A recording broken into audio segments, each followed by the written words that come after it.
যুক্তরাষ্ট্রের প্রেসিডেন্ট হিসেবে ক্ষমতা গ্রহণ করতে না করতেই পানামা খাল দখল নিয়ে হুমকি দেন ট্রাম্প। ট্রাম্পের অভিযোগ ছিল চীনের সাথে ঘনিষ্ঠ সম্পর্ক রেখে চলছে পানামা। ট্রাম্পের সেই দাবি যেন এবার সত্য প্রমাণিত হলো। চীনের সাথে সম্পৃক্ততা এড়াতে শেষমেশ চীনা নেতৃত্বাধীন বিশাল অবকাঠামো বিনিয়োগ প্রকল্প বেল্ট অ্যান্ড রোড ইনিশিয়েটিভ বা BRI থেকে সরে যাচ্ছে পানামা। মিত্রদেশ পানামার কাছ থেকে পানামা খাল দখলে ট্রাম্পের হুমকির মধ্যেই শনিবার দেশটিতে সফর করতে যান মার্কিন পররাষ্ট্রমন্ত্রী মার্কো রুবিও। পানামার প্রেসিডেন্ট হোসে রাউলের সঙ্গে আলোচনার সময় রুবিও সতর্ক করে বলেন, পানামা খালে চীনের সম্পৃক্ততার অনুমতি দিয়ে পানামা যুক্তরাষ্ট্রের সঙ্গে 1977 সালের চুক্তি লঙ্ঘন করেছে।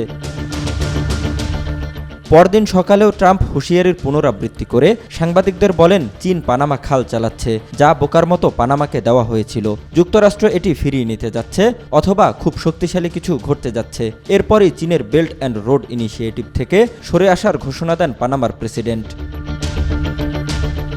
মূলত 2000 বছর আগে চীনের জিয়ান প্রদেশ থেকে ভূমধ্যসাগর পর্যন্ত যে বাণিজ্যিক পথ গড়ে উঠেছিল তার আধুনিকতম সংস্করণ বেল্ট অ্যান্ড রোড ইনিশিয়েটিভ। চীন চাইছে এই পথ ব্যবহার করে তার উৎপাদিত পণ্য বিশ্বব্যাপী ছড়িয়ে দিতে।